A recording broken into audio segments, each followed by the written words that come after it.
Estaba platicando con un amigo y resulta que algo me dijo del neoliberalismo y yo le dije, y pues, según tú, ¿qué es el neoliberalismo?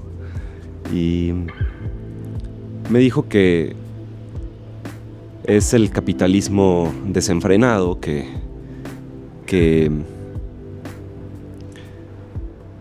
con base en las ideas de la libertad ha resultado en un virus que se está comiendo al mundo, ¿no? Entonces, a mí me pareció que esta pelea con las ideas de la libertad, especialmente viniendo de una persona que es artista, que es una persona creativa, tienen una incongruencia en los principios, en los fundamentos de cómo entendemos qué es la libertad. Y de entrada yo creo firmemente que ningún economista serio utiliza la palabra neoliberalismo.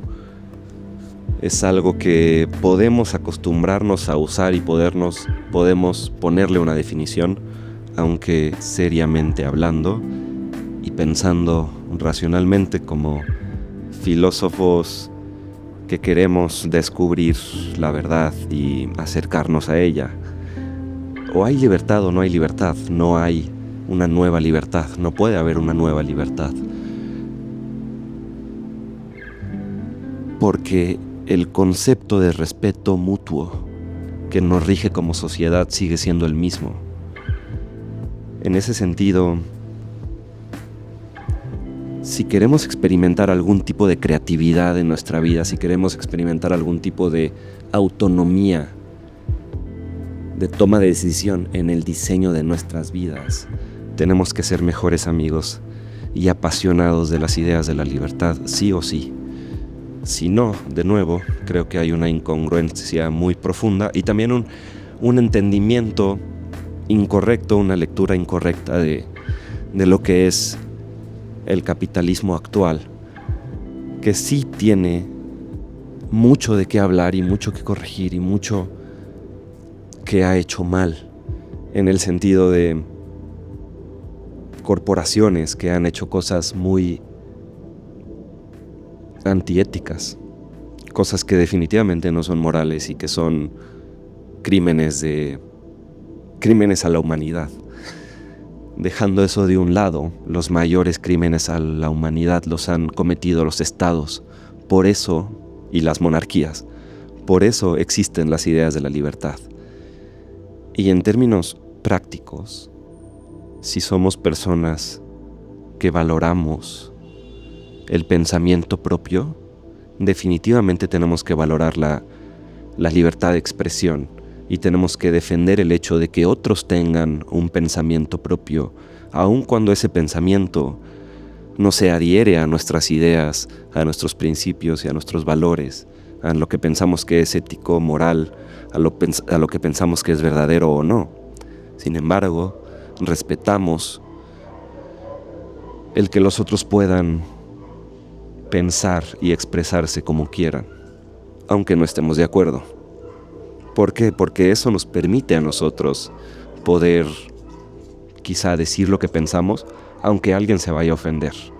En el momento en el que llegamos a no poder ofender a nadie con nuestras palabras o nuestros pensamientos, es el momento en el que perdemos creatividad al expresarnos, dejamos de ser nosotros mismos, dejamos de atrevernos a ser auténticos, por miedo a ofender o por miedo a represías de terceros en cuanto a lo que podamos o no decir. Y otra cosa que tenemos que valorar muchísimo, que es un pilar de la filosofía o el movimiento, yo digo movimiento porque es un movimiento vivo de ideas, esta cuestión de las ideas de la libertad que constantemente está cambiando, que no es un pensamiento único, sino que está nutrido de muchas perspectivas, pero que es a través de pensar y platicar y debatir y compartir que podemos profundizar en los detalles de las ideas y llegar a un entendimiento todavía más profundo y posiblemente más compartido entre la sociedad. pero algo que es un pilar es esta idea de la igualdad ante la ley como la igualdad más importante. Hay otras igualdades que se utilizan muchísimo hoy en día, como la igualdad de oportunidades, o si nos vamos a un punto más extremo, más marxista, más redistribucionista, nos vamos a hablar de la igualdad de resultados, que por supuesto es un disparate y no se puede ejecutar de ninguna otra forma más que a través de la violencia. Pero mucha gente piensa que, la igualdad de oportunidades suena bien, ¿por qué no? Y resulta que es a través de la igualdad de oportunidades que empezamos a saltarnos la más importante, que es la igualdad ante la ley. Y la igualdad ante la ley simplemente es que hayan reglas que norman cómo podemos vivir y que nuestros proyectos de vida no interrumpan los proyectos de vida de otros. Esto se llama Estado de Derecho. Si el Estado de Derecho es el referí, como en un partido de fútbol, sin un referí no podría haber un juego muy ordenado y no podrían destacarse los aciertos o errores de ambos equipos. Lo mismo en el juego del mercado, que básicamente es el juego de servir al prójimo.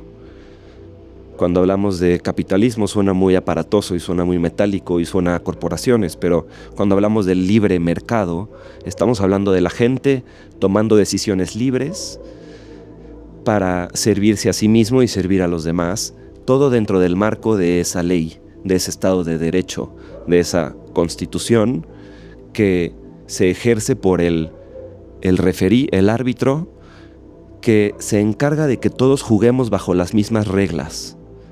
Obviamente ese árbitro es un empleado de los jugadores para que se certifique que se está jugando bajo las mismas reglas y que se cumplan las reglas, dentro de la ley todo, fuera de la ley nada.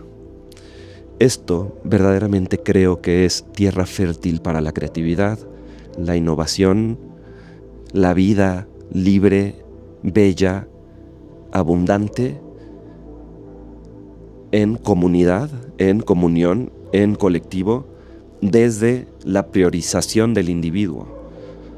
De nuevo, regresando a esta idea de que cuando se está cayendo el avión, antes de ayudar a un bebé, antes de ayudar a un niño, te tienes que poner tú primero tu mascarilla de oxígeno, porque el que está bien y el que tiene de sobra automáticamente empieza a dar. La caridad solo es verdadera cuando viene de un bolsillo voluntario. La caridad que se quitó a la fuerza de otro bolsillo no se le puede llamar caridad.